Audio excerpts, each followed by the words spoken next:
তেলের দাম বাড়ছে, ভোগান্তি কি কমছে কি কমেনি সেটা তো লাইন দেখলে অবশ্যই আপনারা বুঝতে পারতেছেন। মনে করেন যে প্রত্যেকটা মানুষের কর্মঘণ্টা কমে যাচ্ছে।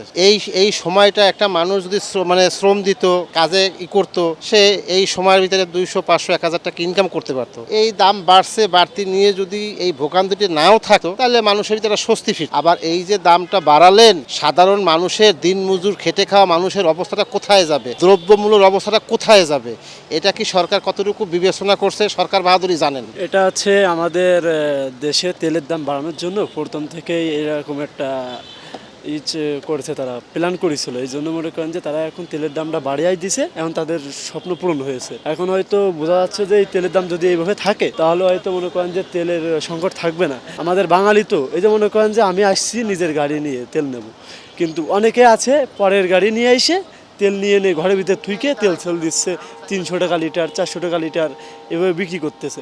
কারণ আমাদের বাঙালি আমরা ভালো না, নিজেরা যদি ভালো হই তাহলে আমাদের দেশে এইরকম অকারণ ঘটে না। সকালে ফজরের নামাজ পড়ে আমরা এখানে সিরিয়াল দিচ্ছি, তারপরে সিরিয়ালের আগে 20-40 খান প্রশাসনের গাড়ি আগের থেকে সিরিয়ালে নিয়ে নিচ্ছে তারা। তারপরে আমাদের বাড়ি এখান থেকে 100 কিলো দূরে, আমরা প্রতিদিন ভাড়াটা নিই, আমরা 500-700 টাকা তেল লাগে, কিন্তু আমরা তেল সিরিয়ালে নিতে গিয়ে এদিক ভাড়া প্যাসেঞ্জার থাকতেছে না, আমাদের ফ্যামিলি চালানো খুব কষ্ট হয়ে যাচ্ছে। গরিব অসহায় মানুষ আমরা কষ্ট পাচ্ছি। তেলের দাম বেড়েছে, আরো 10 টাকা 20 টাকা বাড়ুক, তাতে আমাদের সমস্যা না, কিন্তু আমরা গ্রামে তেল পাচ্ছি না, তার কারণে সিরিয়ালে দাঁড়াচ্ছি। অনেক সময় সিরিয়ালে দাঁড়ায়, পাম্পে তেল নেই, এরকম সমস্যা হয়ে যাচ্ছে।